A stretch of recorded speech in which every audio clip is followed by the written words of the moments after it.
Bonjour et bienvenue sur À la Madrid Actu. Nous voulons revenir sur la sanction infligée à Matías Almeyda, l'entraîneur du FC Séville, par la Fédération espagnole. Oui, la sanction est un véritable séisme dans le paysage de la Liga. On ne parle pas ici d'une simple tape sur les doigts, mais d'une sanction record de 7 matchs de suspension. Un verdict d'une sévérité rare qui a laissé le club andalou sous le choc. Voici le décryptage technique de cette punition qui va éloigner l'Argentin du banc de touche pendant près de 2 mois. D'abord, la genèse. Pourquoi cette sanction? Alors, cette sanction fait suite au match qui avait opposé Séville à Alaves le samedi 14 février dernier. Tout a basculé donc pendant ce match au stade Ramon Sánchez Pizjuán, dans un match sous haute tension qui se solde par un nul. Almeyda explose à la 85e minute suite à une décision de l'arbitre Luso Galech. Ce qui aurait pu n'être qu'un simple carton rouge s'est transformé en un festival d'indiscipline consigné dans un rapport arbitral accablant. Donc voici ce qui pesait contre le coach ou l'entraîneur du FC Séville.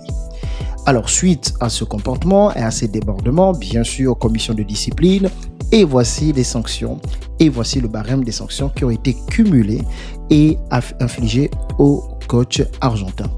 Alors, la commission de discipline n'a pas fait de cadeau en additionnant plusieurs infractions distinctes. D'abord, 2 matchs de suspension pour des protestations véhémentes et répétées.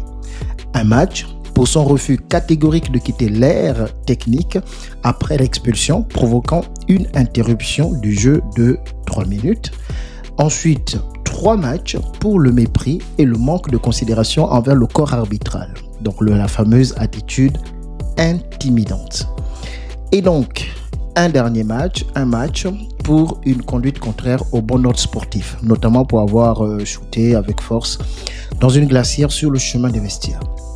Donc un cumul de sanctions pour le coach argentin suite à son attitude lors de cette rencontre contre Alaves le samedi dernier. Alors les conséquences de cette sanction sont les suivantes. Donc c'est bien sûr un coup brutal asséné au club de Séville, donc de se retrouver sans son coach pendant plusieurs matchs.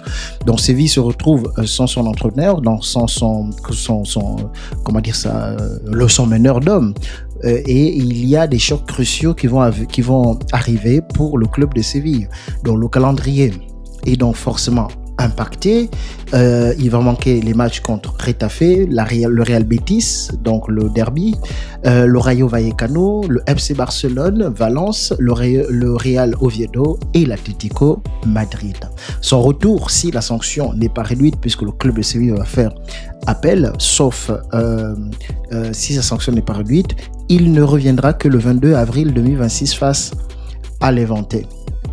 Alors, le club veut faire appel, mais c'est quoi la défense du FC Séville face à une telle situation? Est-ce qu'on peut pardonner ces comportements? Est-ce qu'il y a des arguments valables pour pouvoir aller en commission et demander, bien sûr, une révision ou faire appel de cette décision? Le FC Séville a immédiatement réagi via un communiqué officiel jugeant la sanction excessive et disproportionnée. Bien que le club reconnaisse que son entraîneur a perdu son sang-froid, il a annoncé épuiser tous les recours légaux pour tenter de réduire ce bannissement historique. C'est un moment charnière pour le coach argentin. Oui, le tempérament, c'est vrai qu'il a un tempérament de feu, donc d'ailleurs il est surnommé El Pelado, donc ce qui vient se heurter frontalement à la rigueur disciplinaire de la fédération espagnole.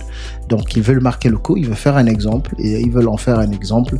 Et donc j'espère que c'est pas lui qui prendra pour tout le monde, mais voilà, on voit de plus en plus des comportements, des attitudes qui sont déplacées.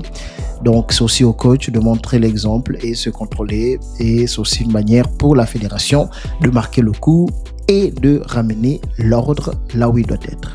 Voilà.